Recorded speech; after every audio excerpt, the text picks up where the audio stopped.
Gak, kamu tahu gak sih tokoh yang bernama Muhammad Al-Fatih? Oh, aku tahu tuh. Muhammad Al-Fatih adalah sultan dari Utsmaniyah yang berhasil menerbang kota Konstantinopel pada tahun 1453. Oh, itu bukannya kota yang sangat kuat ya pertahanannya? Betul sekali. Muhammad Al-Fatih itu cuma sangat cerdas. Dia itu memindahkan kapal ke daratan lalu menggunakan meriam yang besar untuk menghancurkan temboknya. Wah, gila. Terus habis itu dia ngapain tuh? Nah, dia menjamin kebebasan beragama pada penduduknya lalu menjadikan kota Konstantinopel sebagai pusat peradaban Islam. Oh, pantas aja disebut penakluk ya? Betul sekali. Oleh karena itu, mari kita saksikan video animasi berikut tentang kisah Muhammad Al-Fatih penakluk kota Konstantinopel. Cekidot.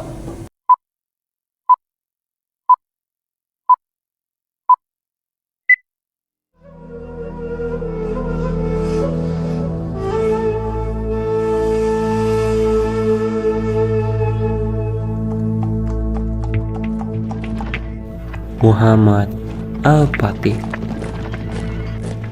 memimpin pasukan menuju Konstantinopel, sebuah kota di antara barat dan timur.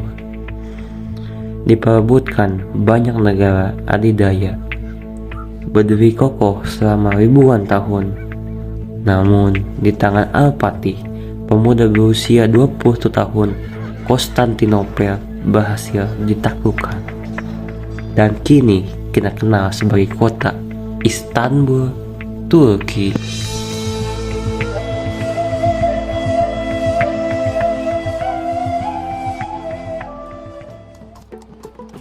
Saat itu, seorang sultan Turki menunggu kehadiran anak ketiganya. Sultan Murad membaca sebuah kitab suci.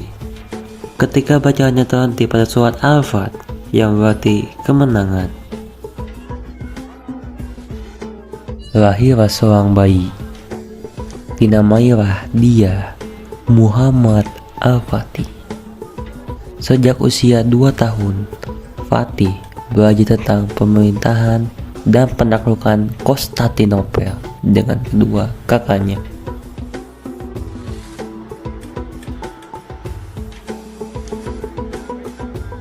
Di usia 6 tahun, Fatih dan kakaknya Ahmed dikirim ke sebuah kota untuk mempelajari pemerintahan dan menjadi gubernur di kota tersebut.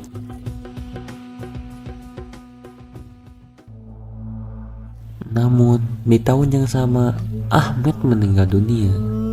2 tahun setelah itu, kakaknya, Ali pun meninggal dunia. Tinggallah Muhammad Al-Fatih, harapan terakhir Sultan Murad.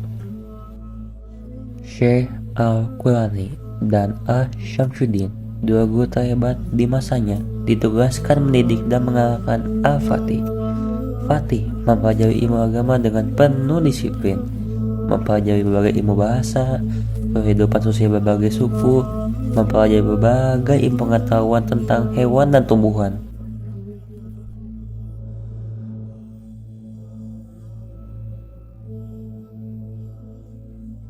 Dia pun mempelajari berbagai teknik perang dan astronomi.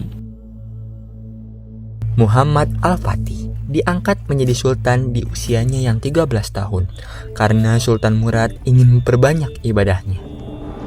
Namun di tahun yang sama, kerajaan Hungaria mengkhianati perjanjian damai dengan kesultanan dan menyerukan peperangan. Fatih pun meminta bantuan Sultan Murad untuk kembali memimpin pasukan perang. Sultan Murad tidak memiliki pilihan, dia harus memimpin pertempuran. Terjadilah pertempuran Barni pada tahun 1444. Sultan Murad kembali naik tahta dan pertempuran dimenangkan pihak kesultanan. Fatih tidak pernah menyerah. Dia mendekatkan diri dengan para pasukan, terus memperdalam berbagai ilmu, berlatih kuda dan pedang, juga selalu mendekatkan diri pada Tuhannya.